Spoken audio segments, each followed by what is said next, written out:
So aloha again, everyone. Owau no o Malia no Briga Oliveira, no hanapepe kawaʻi mai au, eia no au makuʻu o ne hanau. Again, aloha, I'm Malia, and always really happy to be connecting with all of you here from where I am born and raised, my birth sands, which I call home with Mom and Victor. And this is Hanapepe Kauaʻi. And on behalf of Hawaiʻi Nui Akea, the School of Hawaiian Knowledge, we're always excited to bring Lei Ānuenue together to all of you and in partnership with Kanaio Kana. So yes, I see we're on gallery view. So I'm gonna ask, I don't even really need to introduce her, but Hina has been on our show many times. So aloha Hina. Ai, ano ai te aloha ia katoa pauloa, aloha kakahiaka, te aloha nui no ia katoa pauloa, mahalo ni autou, mai hea mai no autou e tipa mai nei, mahalo no te ihui ana. O au no o Hina le moana, wa onkalu, wa hau oli a kula no au lilo I wahi leo no tuu aina hanau, ma nei ma liliha me puunui, moku o kona aino ahu nei. Aloha. Aloha. Oh, yay. Awesome to have you here with us again, Hina. Mahalo. Hi, mahalo. And let's see, I'll go over to Josie. Josie Howard is such a great friend, but I'll let her do some introductions and then we'll learn more about her as we continue our dialogue today. Hi, Josie. Hi, Malia. Aloha, Malia. Mahalo. I'm Josie Howard. I'm from Chuuk, and I would like to say tiro whairo, wan puel, wan matau, wan lang, me wan mi, wan merit fin merit. Tiro whairo wan Hawaiʻi, tiro whairo wan Iranian Hawaiʻi, tiro whairo wan Anun Hawaiʻi, tiro whairo wan Aramahan Hawaiʻi, tiro whairo wan Anunap. I come from the island of Chuuk, and actually islands, one of the islands in Chuuk. Chuuk is very big. My island is actually close to Papa Mau's island. I come from 4 clans lineage. My mother's side, 2 clans. One is Kofanu or Pig, and that's originate from Yap. And the second one is Inanifat or Mar, and that's originate within Chuuk, I think the Mortlaks.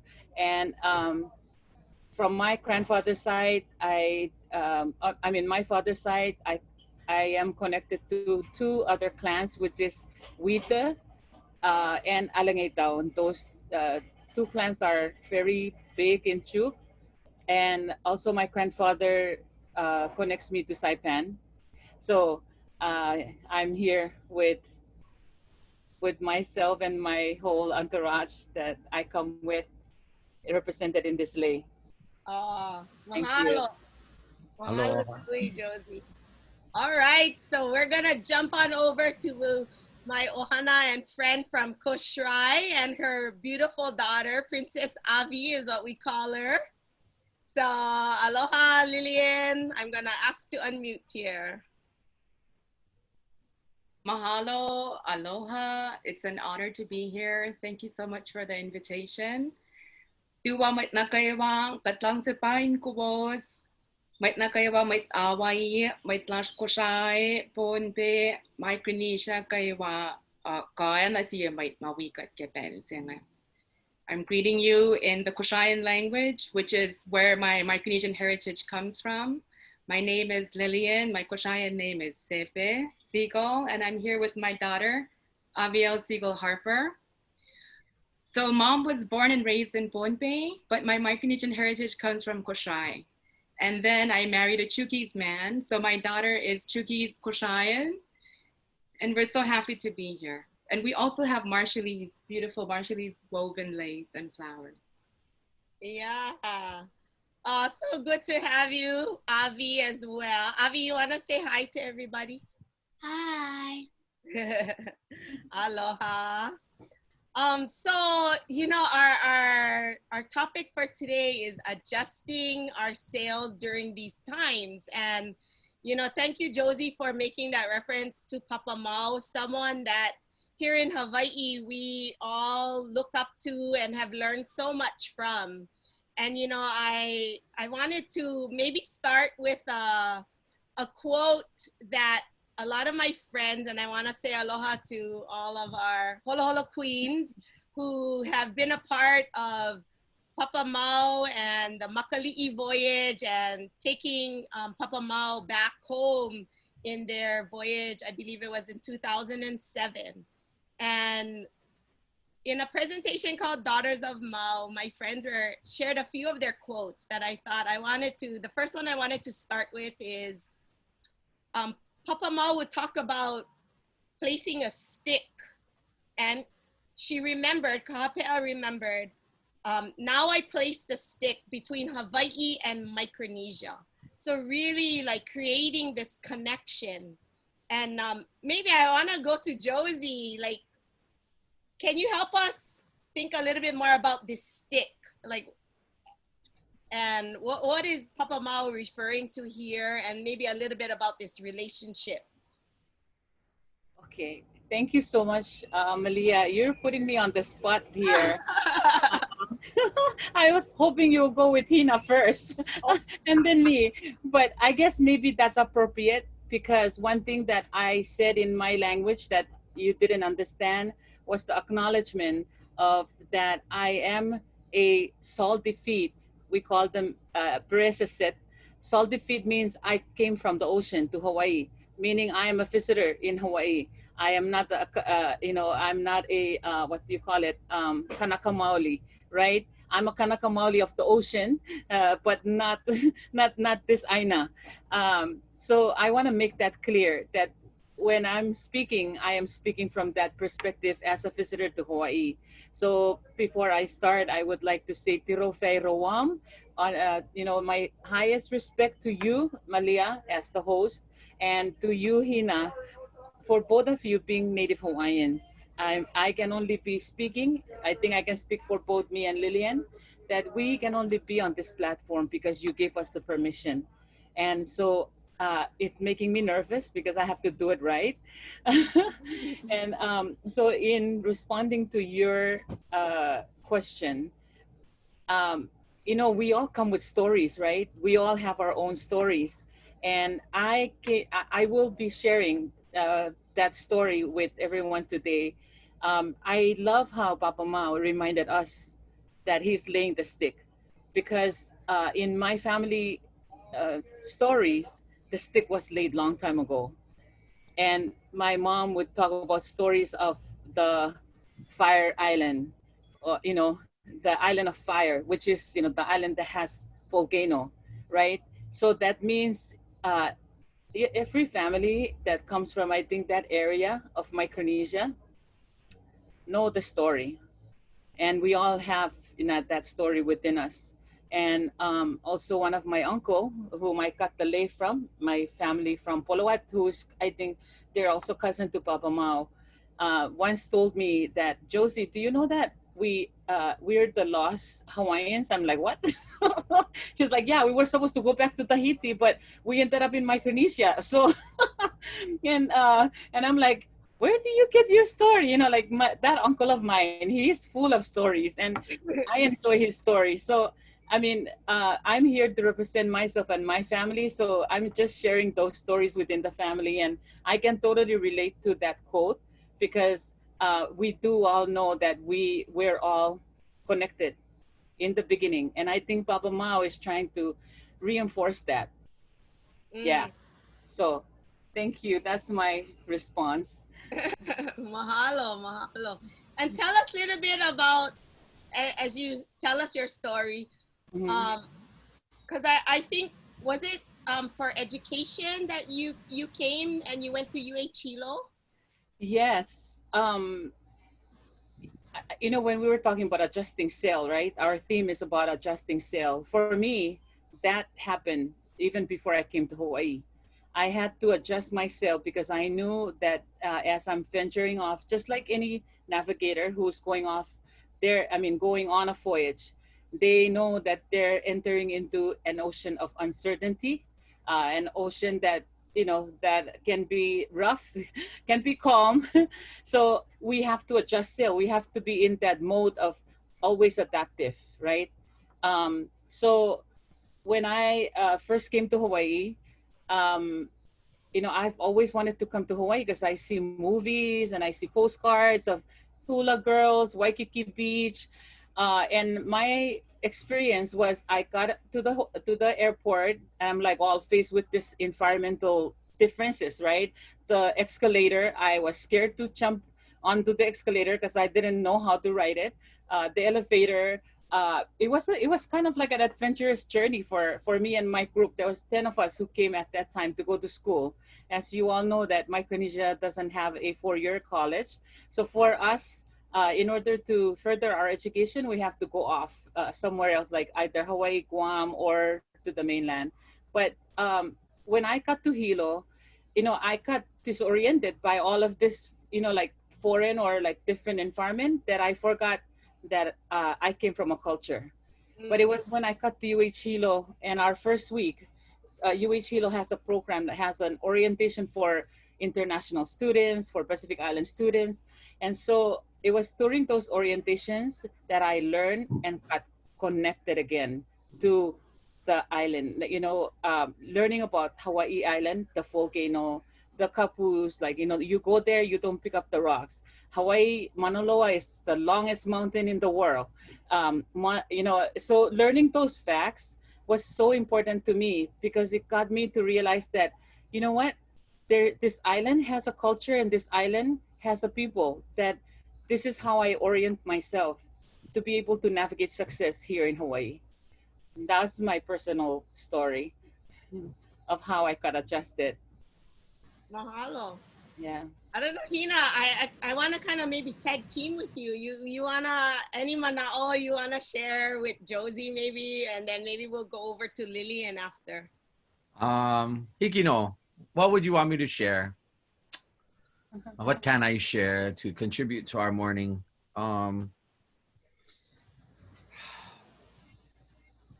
I appreciate the words that you that you have shared, and what I really find most notable is that you said you have salty feet, and our native peoples from wherever we are tend to have these sort of these ways of saying it, ways of saying that we are a guest or that we are new to a place. And this is the first time I've heard the what's the olelo pilikania in English, but to say you have salty feet, that's such a cool image, Metaphor. because I Yeah. know what that means to come off of a canoe and set foot onto an island or a land that I'm not from. But I thank you, and I suppose I will reiterate what I said in the last engage that we had. And it's hard for me to not be emotional about it, because we Kanaka Maoli have a responsibility. So for all of our Kanaka Maoli that might be listening, even other Kama'aina as well, we have a duty to uphold ourselves and to really take a serious look at what exactly is it that's supposed to make us Kanaka. I've been seeing and reading so many things that come through on social media. And of course, you have to take everything with a grain of salt and not try to react instantly. And we have to internalize and process critically if we can. But we have a duty and an obligation to ourselves, to our fellow Kanaka, to other Kama'aina that live here, and to Malihini, no matter whether that Malihini is from the continental US or elsewhere in the Pacific or wherever they might be from. That duty and that obligation is to be at our very best and to demonstrate, to exude the qualities that make us Kanaka, the qualities that keep us Hawaiian. And if we are not willing and able to do that, then whose kuleana, whose responsibility will it be? If we don't take that, then we will see others who love whatever it is they feel they know. Some know a lot, some know a little bit.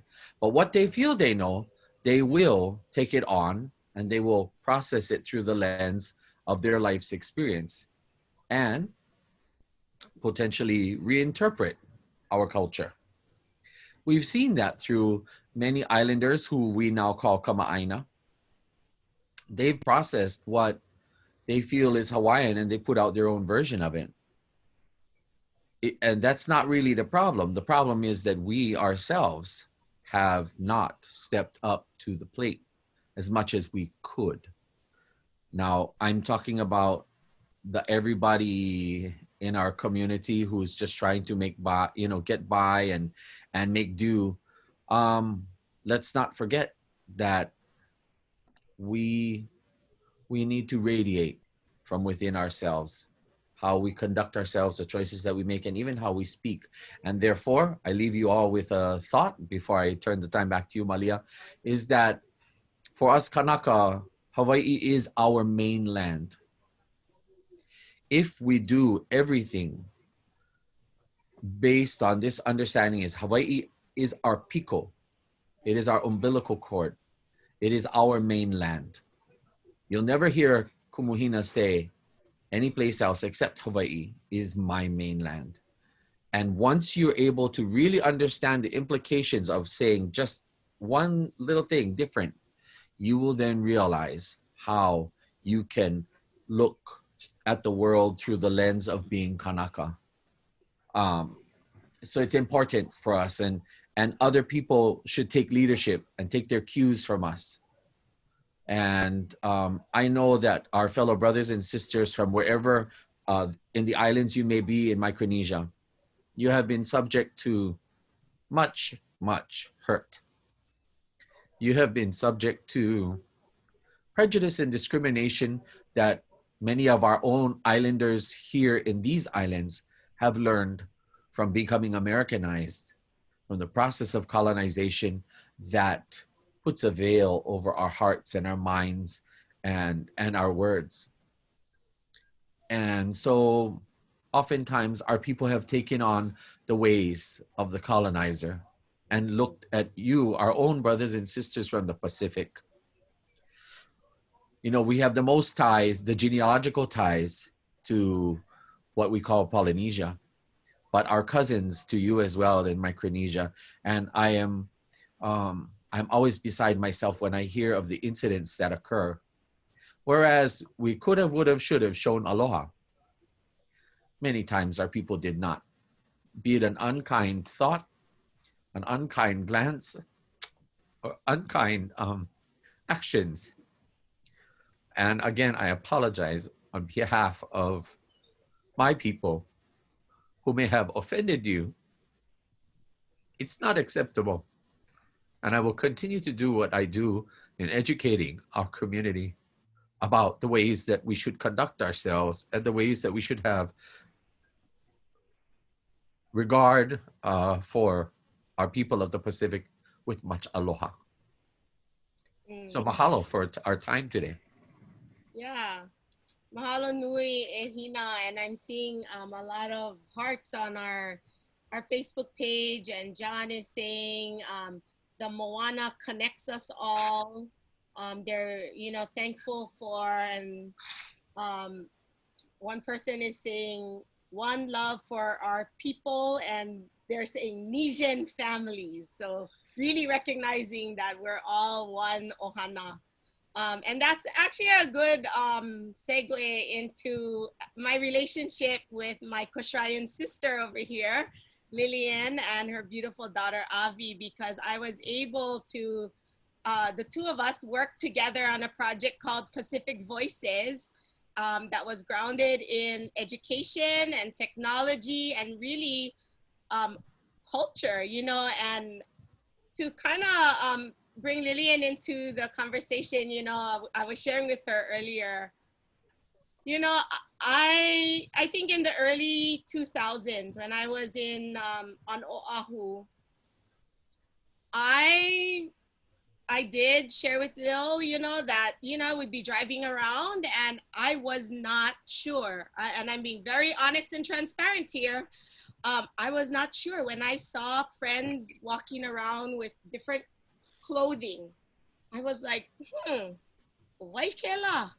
And just wondering to myself, Luckily, I did meet through my educational journey. I met so many amazing people like Lillian and Josie who were a part of education and in our communities. And then through our friend Jim Scalgi, we worked on Pacific Voices. And Pacific Voices allowed me an opportunity to travel to these beautiful islands.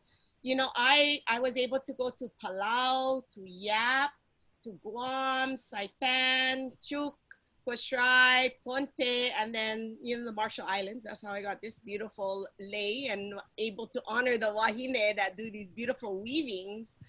But yeah, Lil, that really helped, I think, to open up my eyes and to be awakened to this beautiful culture that I was now seeing in Hawaii. And I think that really inspired me to reflect on those relationships that we've built. And so tell us a little bit about your story, Lil, and yeah, if you have any reflection on what we've been sharing so far. I just want to say I never get tired of hearing, Josie, your wise words. Thank you for introducing us to the topic. Hina, thank you so much for your aloha and your heart. Mahalo. And Malia, what a blessing it's been to call you as a Hawaiian sister, an island sister, for all the learning that I have experienced and continue, with you till today. It's been quite a journey. And I remember those days. I'm reminiscing as you're talking, and I remember kind of thinking, because Honolulu, we live on Oahu here. I met you here on Oahu. It's a little bit of a city for someone. It is a city for us coming from the part of the Pacific we come from. So when you and I were headed home, I remember thinking, how is Malia gonna handle it? Because it's country back home.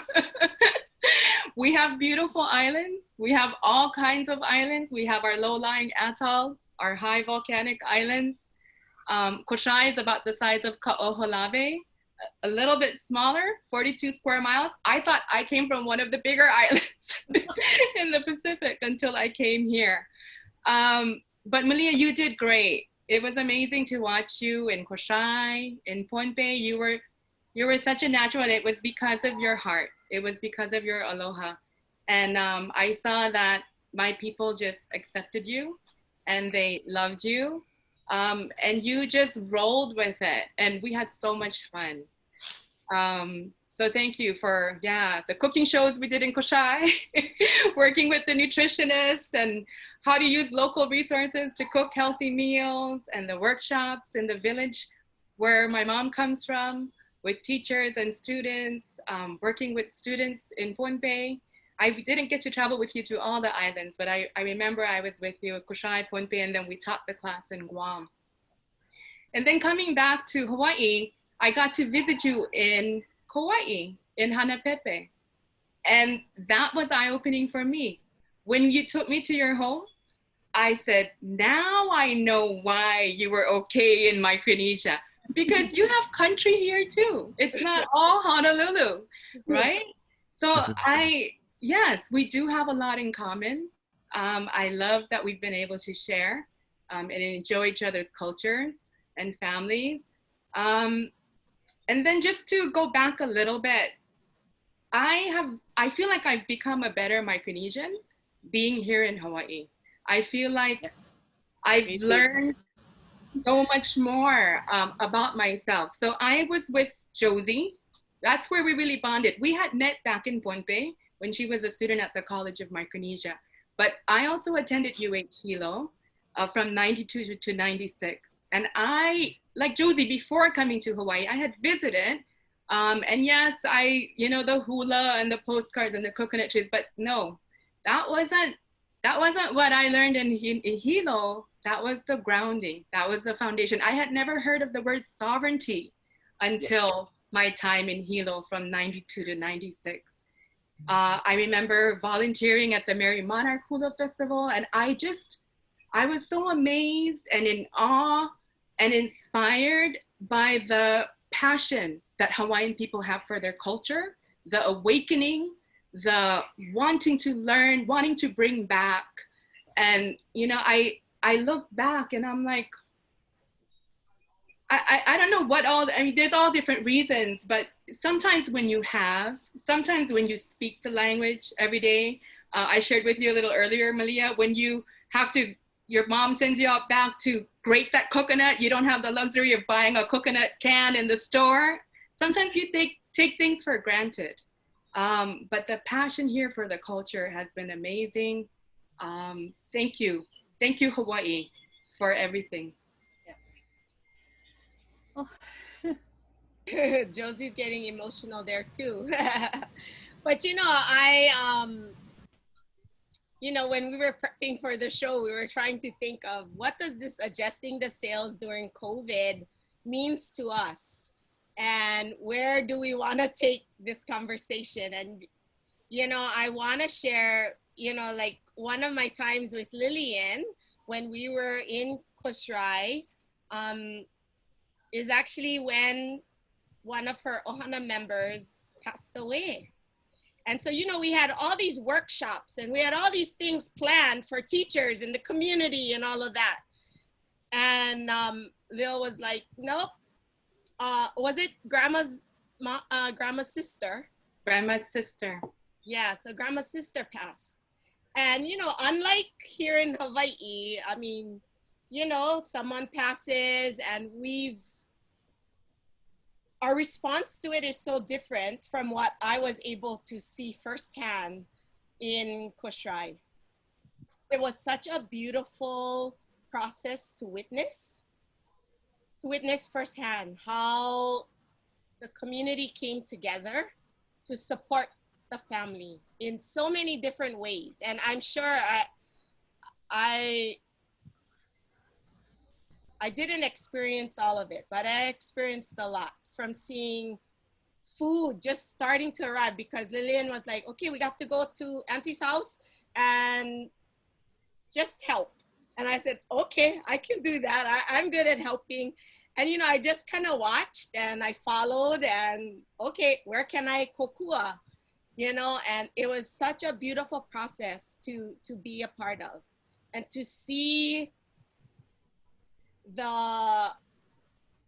all of the different ways that, you know, what we call laulima, of coming together, and the relationships that were being built and the support that was coming in. Yeah, I don't know. I kind of want to, Leo, maybe let's go back to there. And because one of the things was the sharing, and we do this, you know, we share a lot of food here at our gatherings, whether we're celebrating life after someone passes or celebrating, you know, a first birthday and things like that. But maybe share with us a little bit about that time of when we were celebrating your auntie's life. So that's true. You know, you reminded me that was happening when we came to Kosrae. But if it's okay, I think the funeral story that I'm going to share is a little bit even closer to home and more recent, because I felt like this was I've never had that experience before. I was an adult or more grown up. This was almost 10 years ago. And it was when my Jewish American father passed away. So my dad comes from Massachusetts. That's the other half of me, Jewish American. And he came out as an educator to Micronesia and loved it so much, he never left. And because Pohnpei was where we lived and worked all those years, Mom continues to be there, and one of my brothers and their families. He passed in Pohnpei. So, but we took him to Kosrae to bury, and there was just so much that I learned, that I experienced, and I shared. I'm gonna try my best to summarize it to maybe help paint that picture for you. So I've been living in Hawaii for a long time. I've gone to funerals here, Micronesian funerals too. And, you know, we have the luxury of funeral homes. You know, funerals are a sad time, but there's a lot of beautiful things that really come into play in the culture during that time. Here, the funeral home prepares everything. You know, it's different, and you grieve and you mourn, and then there's people to bury. So in Pohnpei, you know, I left Hawaii to come. My dad had passed. I missed him by a day. All of us siblings came. We brought his clothing. We brought his shell lei that we picked up in the Marshall Islands, the first stop from Honolulu into Micronesia, going on the island hopper flight from Hawaii. We dressed him. My husband, my brother-in-law, they groomed him. We dressed him. We got him into his coffin. We got him into the airplane with the help of the airlines people, the United Airlines. It was such a stressful, you know, hands-on, but yet the last loving thing we could do for him. And Pohnpei to Kosrae is about like a 45, 50 minute plane ride, like Oahu to Hilo. So once we got to Kosrae, which is where most of our extended family is, and my dad was such a loved educator, it was immediate. I just felt like this glass ball as soon as we arrived and got to the airport, and the people just received us. And I felt like this glass ball had been removed from our shoulders. And it was like, take it from here. We didn't have to ask. They didn't have to say. We just looked and we knew. And from there, everything happened, you know? And in our culture in Kosrae, everyone has a role. And so, you know, food is how we show our aloha also. And that's a huge thing for funerals. And you see the genealogy during this time as well. And so while we're allowed to be by the coffin and grieving, we have the coffin laid in the middle of the living room with our mat, and that mat stays for a whole month. That's part of the culture after the burial. I won't go into the details, but there's that. Outside, there's all these activities, and you know, the in-laws step in and they take care of the cooking and the food, and basically everyone from the whole island comes and are fed, and it's all taken care of. There's people for everything, and it was so loving and so beautiful and yet so sad. But yeah, so Malia, you got to experience a little bit of that with my auntie. And then later, years later, when my dad passed, it was like a whole nother level and experience, more intimate, because my auntie was at a different village where my grandma came from. But that time we were in Utwe. Thank you for letting me share. Mahalo, Leo. Hello. Yeah, thank you for sharing that story. I loved your dad and I love your mom, and just for all the work that they do in the community and the commitment your dad made to so many students and educators that came through the College of Micronesia. So, you know, mahalo to your dad. You know, and I will say those experiences in Kosrae and being there for your aunties has really helped me shape our traditions for my own personal experiences of my own ohana. And I continue to shape that today. And, you know, whether it was my brother passing in 2010 or dad in 2014 or baby in 2015, it allowed me to process things in a different way and to create traditions like the wrapping of our loved one, the changing of the clothing, and to know that you have the right to do that and that it is a part of that processing. I know even friends here in Hawaii that will go to help cleanse the kino, the body, and then to do a lomi and a massage with coconut oil and olena the Hakaolena, Turmeric. turmeric, Yeah. Correct. you know, the mixing of that and really honoring your loved one by rubbing them down and combing their hair and, you know, doing these beautiful things. Because so many times we just hand it over to the people at the mortuary or the morgue, or, you know, and they take care of everything. And then the next thing you know, you're just there witnessing if there is a open casket, you know, and it's really helped me to shape and to know that I can be a part of that process. And you know, again, I'll take us back and then hand it over to Josie if you can share a little bit, you know, in this changing times during COVID as well. Um, and your work with WOW and the We Are Oceania organization.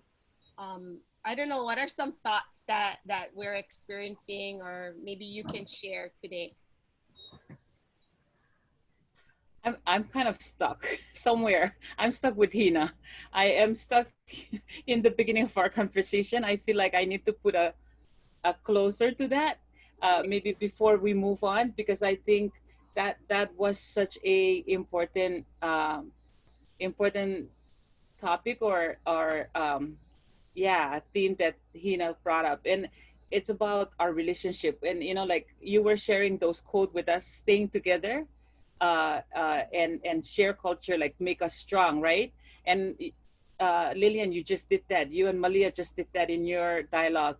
And I want to come back to, you know, Hina was apologizing. And I really, what touched me is when she said, um, we kanaka maoli kara step up. We have to do a better job. I don't know what that means to her, but I know what that means to me on my island. I cannot speak for the rest of Chuuk, but I can speak to my island. When people, salty feet people come to my island, it is my responsibility. It is our responsibility to make sure that those people are connected and and they know the kapus. Everyone is expected to come with, you know, that salty feet perspective, to respect the land and to respect the culture, to respect this new place that you come to.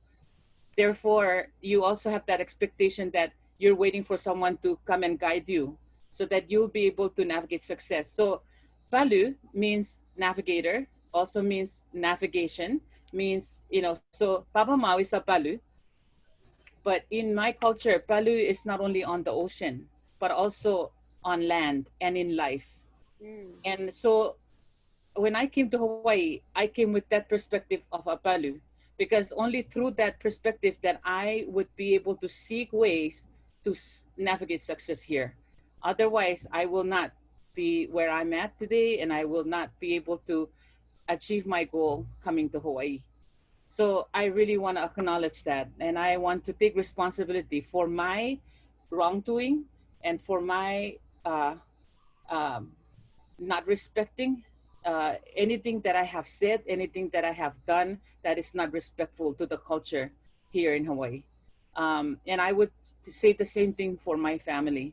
I cannot speak on behalf of the rest of Micronesians, but I can speak for my family that, you know, we are salty feet here, and that we must respect and that we must follow the rules of Hawaii. Um, I think it's confusing because Hawaii is a state of the United States, and that's where I feel the connection with the Hawaiians. Like Lillian mentioned about sovereignty, that's where I got my awakening coming to Hawaii. I don't think I'll ever be an advocate like this if I haven't met my Hawaiian friends and continue to meet Hawaiians and hear your story. I don't think we're any different, and I don't think we're any far away. I think we're right behind you, and we have been learning from you, and we look up to you as our big brother, big sister. Um, so in whatever conflict, I do have to admit that I get hurt.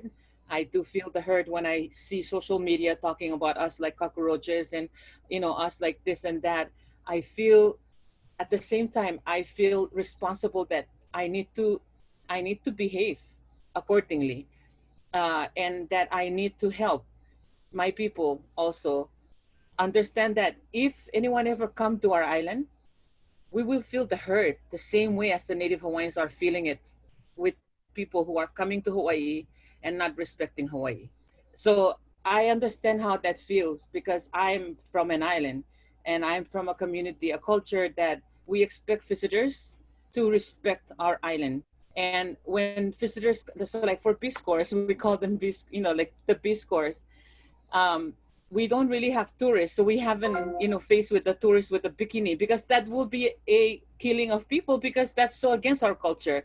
But at least for Peace Corps volunteers, when they come, we try our best to teach them our culture, our language, so that they can act accordingly, they can wear. And we have Peace Corps volunteers who are wearing, I mean, I know how uncomfortable it is to go topless, but they go topless because that's the culture there, right? So I do believe that when I come to Hawaii, I have to wear what is appropriate in Hawaii. And I know it's uncomfortable. I mean, I had the hardest time with when I was playing volleyball or softball and have to wear the right attire because back home I'll be wearing skirt playing basketball um, and that's so against my culture. And even to just wear that, it was so uncomfortable. I don't know how to describe it, but anyone who's trying to learn a new culture, I mean, goes through a very uncomfortable stage for a while. So then on that same note, I do understand that we need time to adjust and that, but the bottom line is we are visitors in Hawaii that we must respect.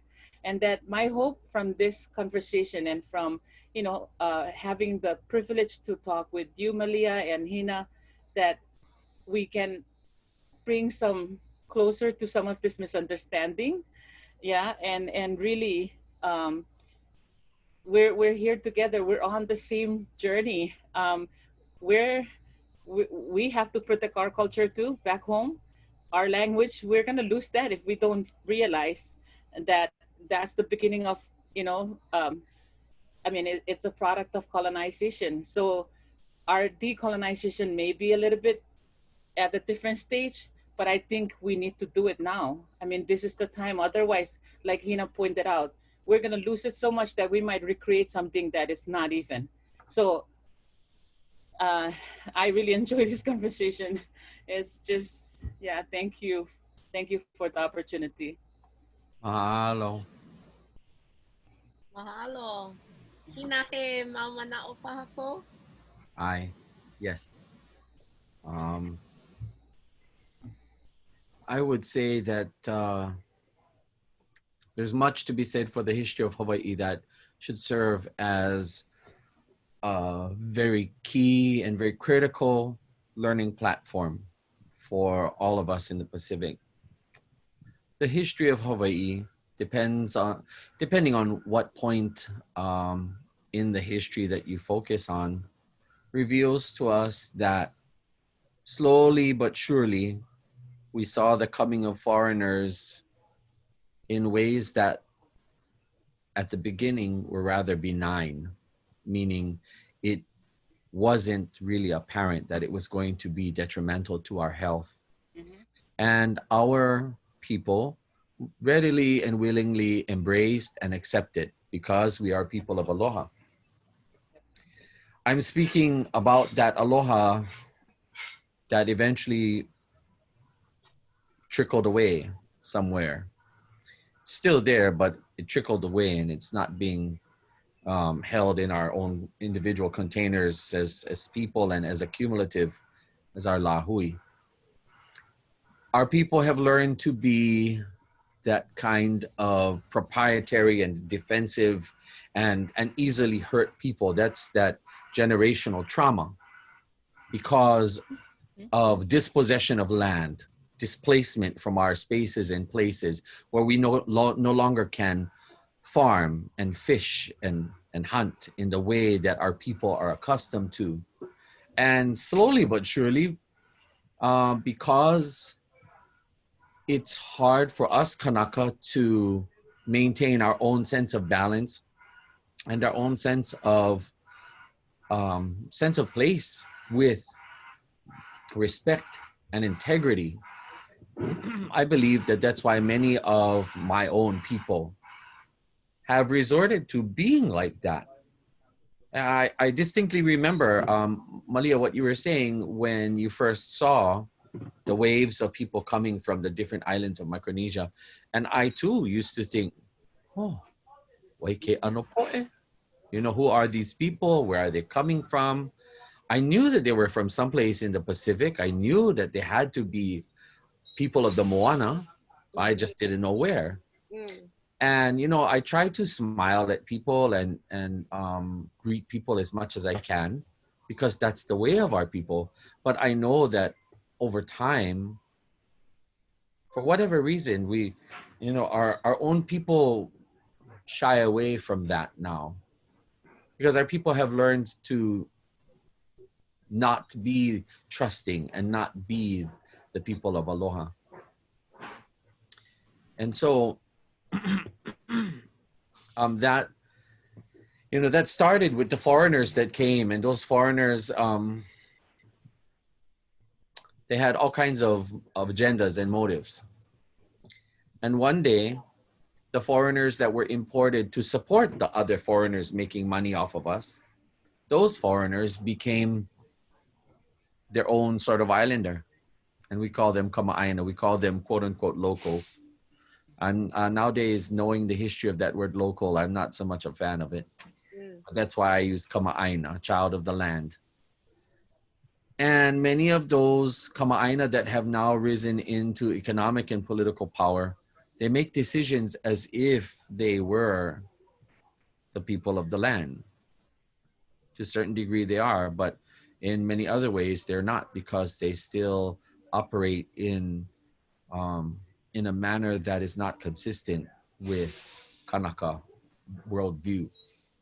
So I you know I can be kind of hard on my own people, but from one Hawaiian to another, I'd rather have a Hawaiian tell me than an outsider tell me. So I'm going to tell our people.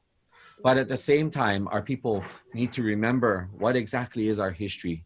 We need to be able to process out the things that we've learned that are not productive to us, and then reinstate our mind and our heart to the rightful place of being the people of the land, and to set leadership and to reflect as best we can. But you know, we can't help it.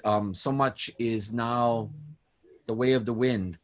Sister Malia, you will recall the funerals from our Ni'ihau families. You know, the island of Ni'ihau. When you were, Lillian, you were talking about the funeral, it reminded me of Ni'ihau funerals. And when someone passes away, you know immediately that the families will start to come. And each family that comes, they will bring how many cases of water, juice. They're going to bring how many containers, you know, the large family size of tea and coffee and creamer. They're going to bring how many loaves of bread, how many bags of rice, 20-pound, 100-pound bags of rice, bringing the food, chicken, and all this kind of stuff. And before you know it, you have to set aside a big area of the house to hold all the food. And you know that certain relatives are going to be out there by the fire, by the big, the cooking area, and there's going to be family in and out and visiting. People will give money, and all times of the day, and the house has to be open the whole time. So in my reflection that you were talking about, Milia, I will say to our people that that's one great example of how much our people have changed is our system of mourning. Yeah. Now we play Hawaiian music and everybody's smiling and laughing and carrying on, which is great. But our people have forgotten how to cry. Our people have forgotten how to mourn. And they're often afraid of those emotions because they try to hold it back so much. They become so American that they're no longer people governed by the heart to the degree that they know how to cry. And when you cry, that's the way we heal ourselves. After you finish having a funeral and you've cried and cried and cried, and then you have anywhere from the month to the year to process those feelings out, when you're done crying, you can move on and you can release the family member to go. That's part of our Pacific way of being like that. Niihau family funerals used to do that, and just like Tonga, Samoa, and other Polynesian islands, you wail. And hearing your story, Lillian, made me think about that. But the point is, to all of our Kanaka and our Kama'aina, as well as our Malihini Haole, no matter where the foreigner comes from, Hawaii can be a most wonderful place that could set the precedent. The culture of these islands should help to guide and inform us what we do and how we make decisions, what decisions that we embrace when it comes to land usage, water usage, our natural resources, and our places and spaces, and how we treat others. You know, if I were in political power, I would make sure to set aside certain lands, and for those people coming from the Micronesian islands, I would set aside and offer attractive land to have you be over there and make a home for you, because our islands have plenty room. But I would do that simultaneously by making sure that my people have the homes that they did. The business, the political business now of how our homelands are run are, I should not comment on that. With that, I'll have a drink of tea. Cheers, everyone. And yeah, I think this is an appropriate place for me to wrap in the adjusting sail during COVID, because, you know, we are doing that. And, you know, those funerals ways that we just described, a lot of families are adjusting those because of COVID. But my fear is that we are going to lose the purpose within these cultural practices that keep us who we are. So as we are changing and are adjusting, I think we have to be mindful of workable ways that we can still sustain those very important values that keep us who we are, and that keep our heart, you know, that continue for us to take care of each other as families. That I don't know how yet, but I think that's part of this learning. You know, here at WOW, we one of the things that we're attempting to do is to create to have connection or access to families to like social media platform like Zoom, so that they can continue to, you know, worship. They can continue to talk stories. They can continue to, you know, see each other like this, because they cannot see each other during, you know, shutdown time. And I think those are really important to our culture, to our being, our health, and mental health. So those are some of the adjusting we need to do. We're gonna help families learn, you know, Zoom, and we already start doing that with the participants that we're helping. Now they're so, you know, good in filling out their application on Zoom now, you know, where we can be one-on-one with them on Zoom and fill out the applications for unemployment or things like that. So it's just a matter of, you know, getting adjusted to it, or getting comfortable with it. But I think those are some of the things we have to start doing. And then continue this type of conversation. It's so beautiful and it's so nurturing. Yeah. Go ahead, Lil. If I can just say maybe my last little sharing. I'm still learning what ho'oponopono is. I feel like today this was ho'oponopono. Thank you so much, Hina. My heart feels lighter, uplifted somehow. When you were describing the funeral practices in the Ihau, I thought I was in Kosrae. It's amazing how much we have in common. I just want to end by saying, well, I want to share a quote that was shared with me, and I just loved it. I saved it. But thinking about our topic, adjusting ourselves during COVID-19, it's the set of the sail, not the direction of the wind, that determines where we end up. That leaves me with hope that things will get better. We will make it through COVID, our people, both our people, and that our relationships will continue to grow, just like what we are sharing here today. You know, I saw how things were in the 90s, not so bad, when there were not so many Micronesians here. People didn't really know who we were. Now there's more of us, so there's probably more people like, who they, what they wearing over there, why so colorful? But that's part of the learning. Yeah, you have to experience pain and get through it. And so I'm so grateful for today. Malia, I will always be so grateful to you, my dear sister. Hina, it's been an honor. Thank you. Josie, you know I love you. Oh my gosh. Is this like a therapy for I just want to say mahalo nui from the bottom of my heart. Kula malalap. Kitiso chaput. And I say the same thing. I mean, Mahalo. I echo what Lillian said. So right on. It's for me, same thing. I feel my heart is a lot lighter, and I'm so grateful for this opportunity.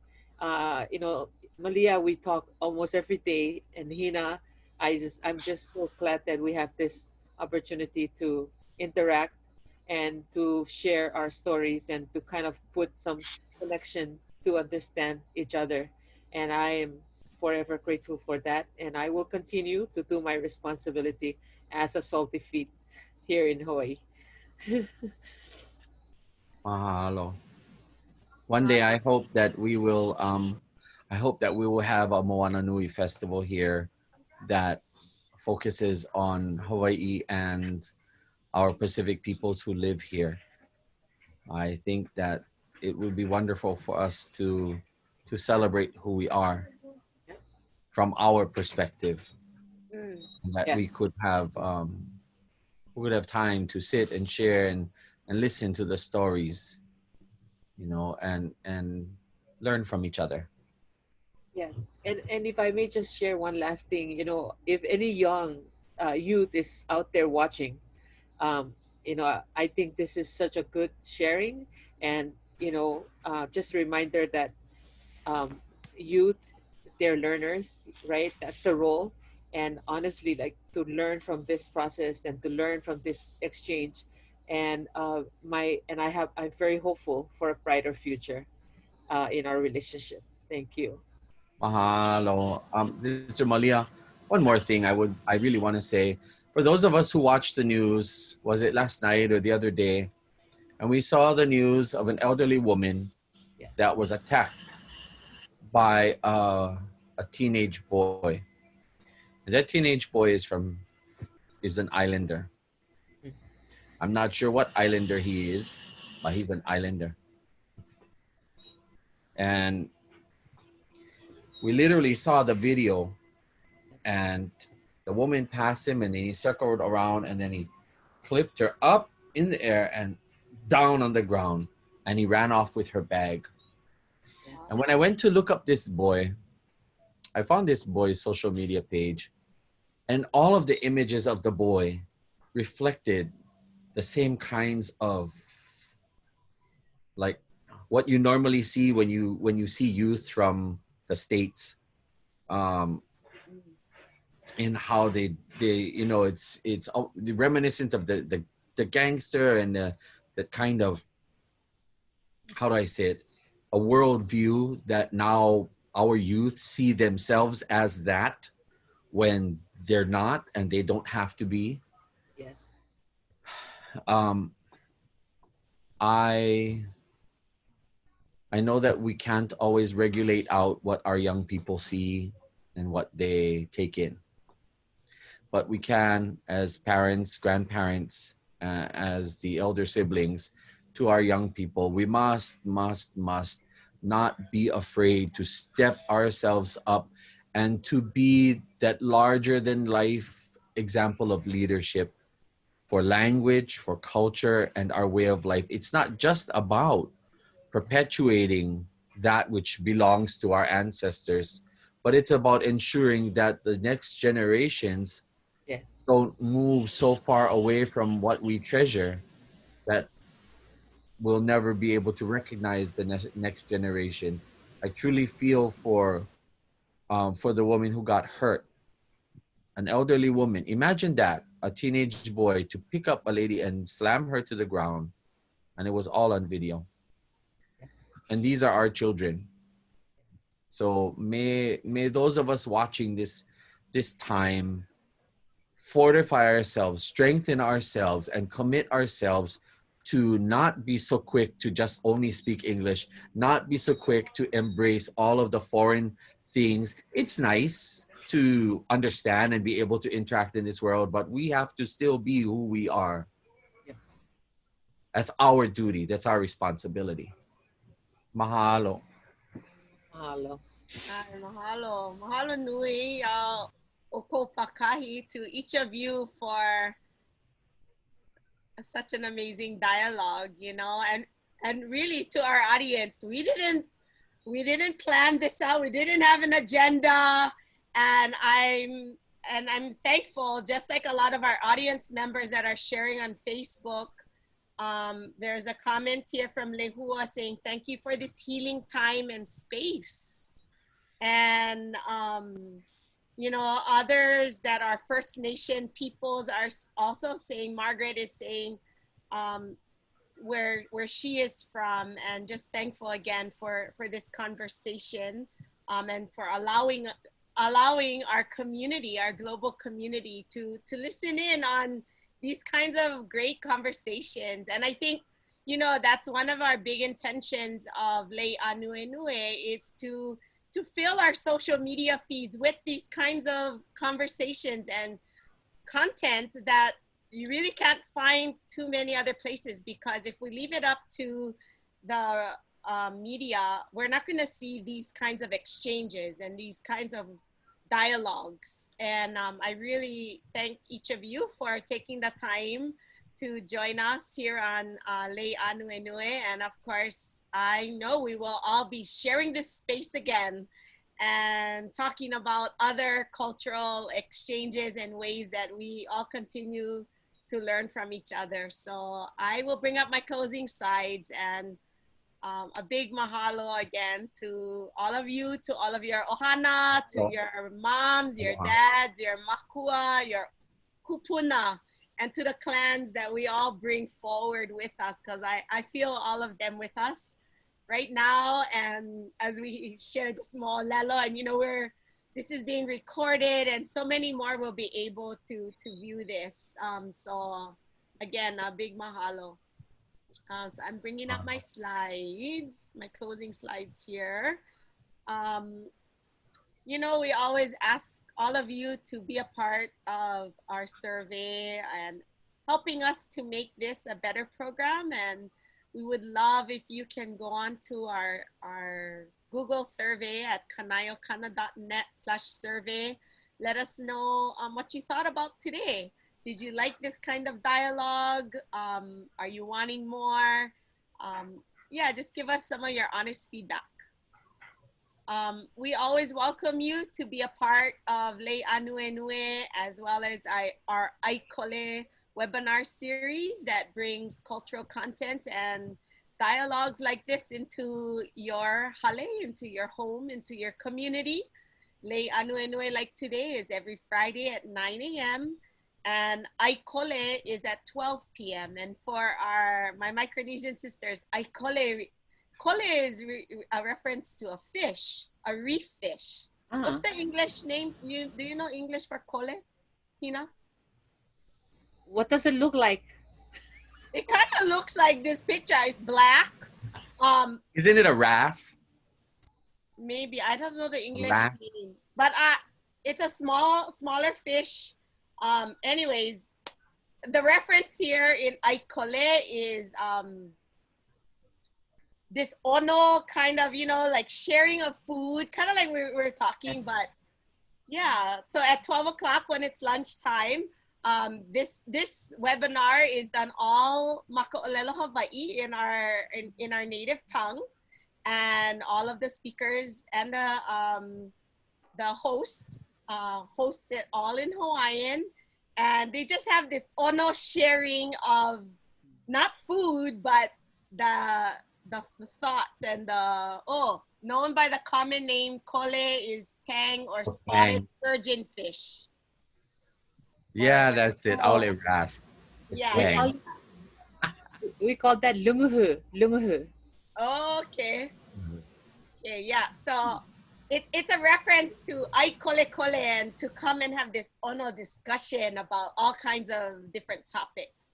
And actually today they're talking about weaving language and technology together, you know, and so I think they're kind of continuing our theme of how we're having to adjust our sails during these times and using technology in these creative ways. So I hope you guys can all come back at 12 p.m. and be a part of Aikole with Ekela Kaniaupi Okrozier. A big mahalo to all of our partners, especially to Kanaio Kana and Hawaiʻinuia Kea, the School of Hawaiian Knowledge. Stay connected with us on our social media, on Facebook, as well as on Instagram. And we hope you all have a very safe po'alima and a beautiful weekend, and many blessings to all. Aloha. Oh, yeah, malo. Aloha.